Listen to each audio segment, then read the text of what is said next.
podcast Simone. Un podcast Simone. En voiture Simone. Allô.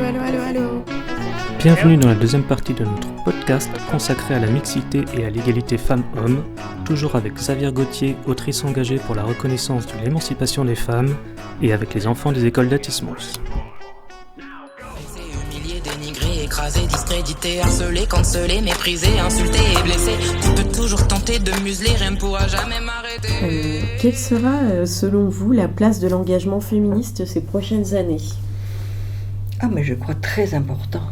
Je vois pas comment les femmes s'arrêteraient rentreraient au bercail et au silence. J'ai l'impression que là, il y a quelque chose qui est irréversible.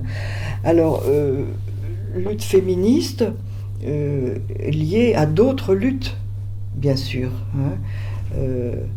Notamment, moi, je relie assez fortement les luttes de femmes aux luttes écologistes.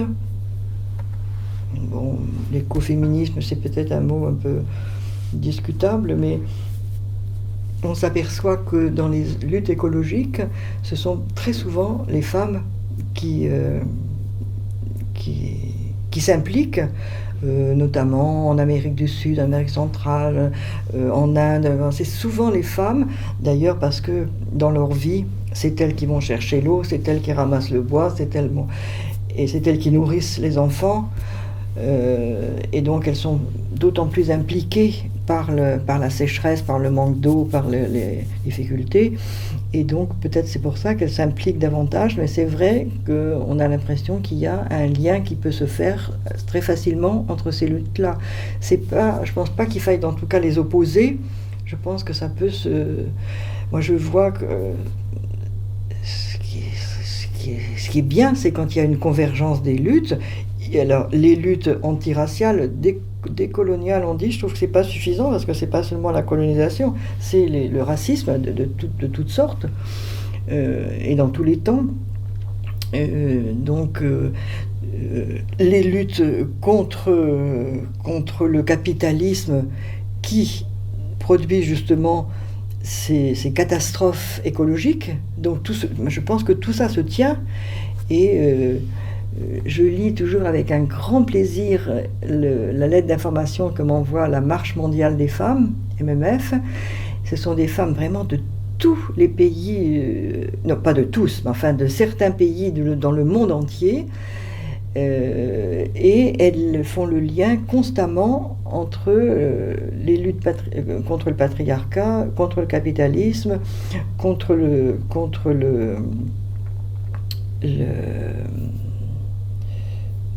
racisme, bien sûr, et j'allais dire alors contre le sexisme. Vous voyez, par exemple, on emploie beaucoup ce mot je trouve que les mots employés, le vocabulaire est très important pour moi, parce que c'est symbolique, mais ça compte parce que ça nous exprime.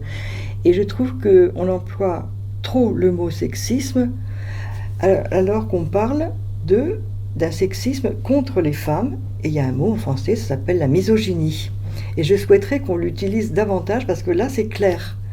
Peut-être je dévie, mais enfin, peut-être je vais retomber sur mes pieds, espérons. Quand vous voyez dans les magasins à Noël que les poupées roses, c'est pour les filles, et les tanks et les avions, c'est pour les garçons, c'est du sexisme. C'est du sexisme contre les filles et contre les garçons. Mettre à des gamins de 3 ans des tanks et des trucs de guerre et de mort, c'est du sexisme. C'est pas, à mon avis, c'est pas bien. C'est même pire, à mon avis, que de mettre des poupées, parce que c'est peut-être moins dangereux. Bon. Donc ça, c'est du sexisme. Mais le plus souvent, quand on parle de sexisme, on parle de misogynie, qui est un sexisme à l'encontre des femmes. Voilà. Donc je pense que c'est important. Donc ces femmes, Marche mondiale des femmes, par exemple, elles luttent. Elles font le lien et elles luttent pour l'ensemble de ces droits qui sont des droits qui sont la justice. Elles luttent en fait, il faut lutter pour la justice sociale, raciale, sexuée, etc. Donc, on peut, je crois, faire le lien. Et quand vous dites le féminisme dans l'avenir, moi je crois oui, à condition qu'il se lie bien aux différentes luttes. Voilà. Parlons-nous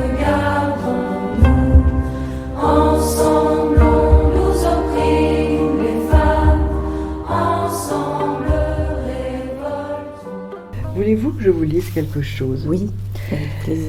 C'est un livre que une bibliothécaire de la médiathèque Simone de Beauvoir à Tismons m'a recommandé. Et vraiment, j'ai adoré ce livre. Ça s'appelle « Le féminisme pour sauver la planète ». Et j'ai trouvé cette phrase très intéressante, je trouve, d'une femme qui s'appelle Lolita Chavez. C'est une activiste du Guatemala. Et elle écrit « Le pouvoir des femmes est un pouvoir collectif qui génère une communauté.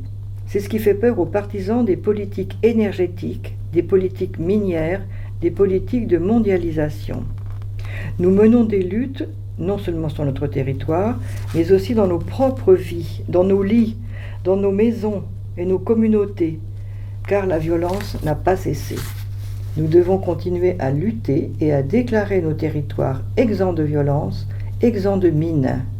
Nous voulons la liberté sur nos territoires et nous voulons pouvoir accueillir l'eau, la terre, l'air comme des éléments pleins de vie et non comme des marchandises à vendre. » Je trouve que c'est magnifique.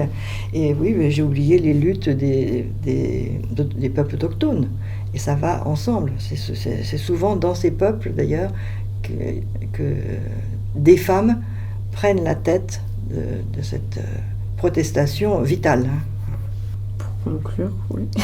Est-ce que vous auriez un autre coup de cœur ou est-ce que c'était, par exemple, ça pourrait être votre coup de cœur du moment, d'autres lectures à partager? J'ai un coup de cœur pour un livre qui s'appelle « Nous aurons aussi de beaux jours ». C'est un livre, ça a l'air très optimiste comme ça, mais la femme qui l'a écrit, Zehra Doğan, est une femme kurde et le sous-titre c'est « Écrit de prison ». Donc elle l'a écrit en prison, il faut vraiment qu'elle ait une force extraordinaire pour dire nous aurons de beaux jours. C'est une artiste, photographe, elle a été condamnée à des années de prison pour avoir pris des photos d'une ville kurde bombardée par les Turcs, par l'armée turque. Et je trouve ce livre extraordinaire justement parce qu'il a cette force. Elle raconte, elles sont, je ne sais pas combien, 30 dans la même cellule, des femmes de 18 ans et d'autres de 80 ans, hein, certaines avec leur bébé. Et elle continuait, parce que là elle est sortie de prison heureusement, elle continuait à peindre. Alors qu'elle n'avait ni pinceau ni peinture, elle prenait des plumes aux pigeons qui passaient par là. Les femmes lui ont donné des cheveux. On se sont coupés un peu leurs tresses, elles ont toutes des grandes tresses, les Kurdes. Et avec ça, elle a fabriqué un pinceau. Et elle a pris de la fiente d'oiseau, du marc de café, du sang de règle, tout ce qu'elle peut pour faire de la peinture. Voilà. Et elle a continué à peindre dans sa cellule. Et je trouve que moi, ce livre m'a bouleversée parce que je me suis dit, voilà de quoi sont capables les femmes. Ça rend optimiste. Et c'est comme ça que je vais enchaîner sur la première histoire que je vais vous lire, qui s'appelle Kevin est une princesse. Princesse Kevin. Kevin, c'est un garçon. Ouais. Mais Il a le droit. il a le droit de se déguiser. Est-ce que vous savez un peu ce que ça peut être du coup les stéréotypes garçons? Tout dans des pantalons. Ouais. Avoir des cheveux longs.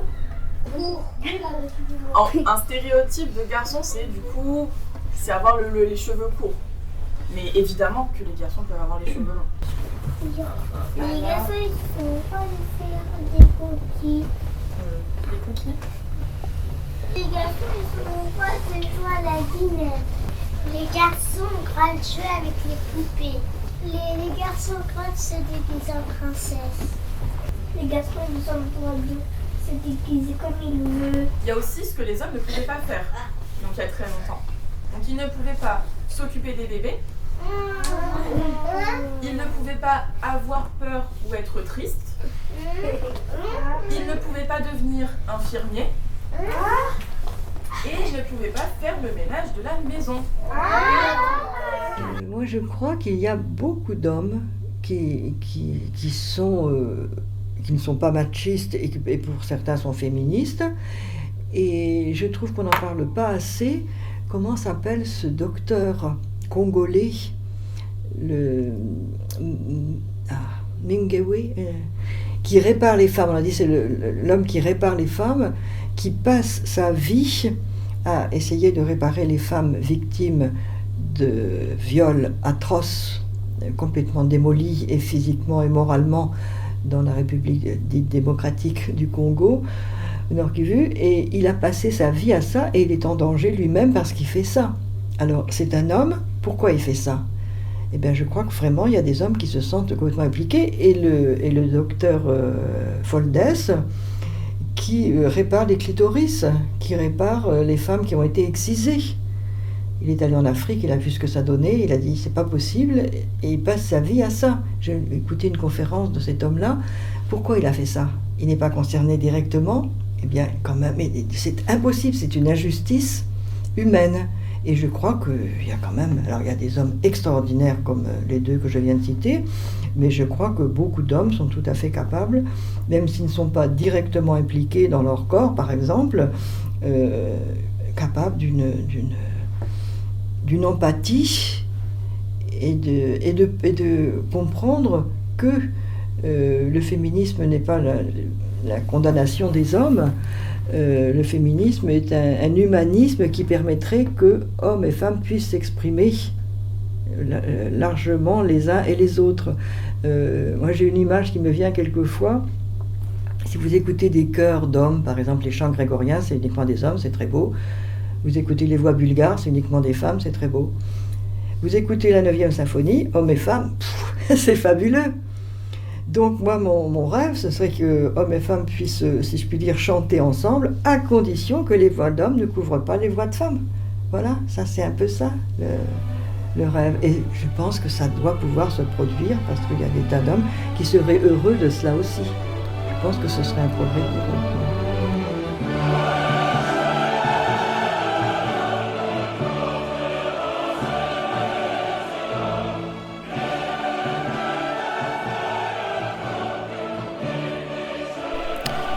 Un très grand merci à Xavier Gauthier de nous avoir accordé cet entretien. Merci également aux enfants des écoles primaires Pasteur, Saint-Exupéry et Jean-Baptiste de la Salle, à l'école maternelle Kergomar et à leurs institutrices et instituteurs. Les enfants ont conçu une exposition autour du thème de la mixité et de l'égalité femmes-hommes visible tout le mois de mars à la médiathèque. On se quitte sur la chorale Negitachi, qui ne chante pas du Beethoven, mais hommes et femmes à l'unisson, des musiques issues d'animés ou de jeux vidéo, et que nous avons reçu il y a quelques semaines pour un déconcertant. Merci à vous de nous avoir écoutés, et on se donne rendez-vous en juin pour un nouveau podcast.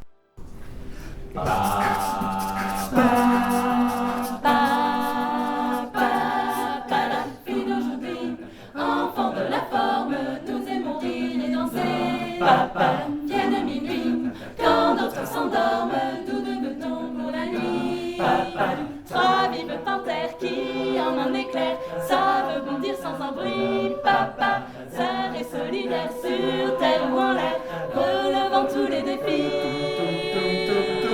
Pow, cat size, la signe cat size, doudoudou, cat size, la signe cat size, doudoudou, père incognito, fabuleux trio, mais pour agir et gagner, papa, dans un hélico sur terre ou dans l'eau, au mépris de tous les dangers. Pow, cat size, la signe cat size, doudoudou, cat size, la signe cat size, doudoudou. Elle s'appelle Alexia, ta Messina, trois ombres dans un œil de chat, tant de malice que la police jamais ne les découvrira. Dim dim dim dim dim, pow, cat size, la signe cat size, doudoudou, cat size, la signe cat size, doudoudou, cat size, la signe cat size, doudoudou, cat size, la signe cat size, doudoudou, cat size.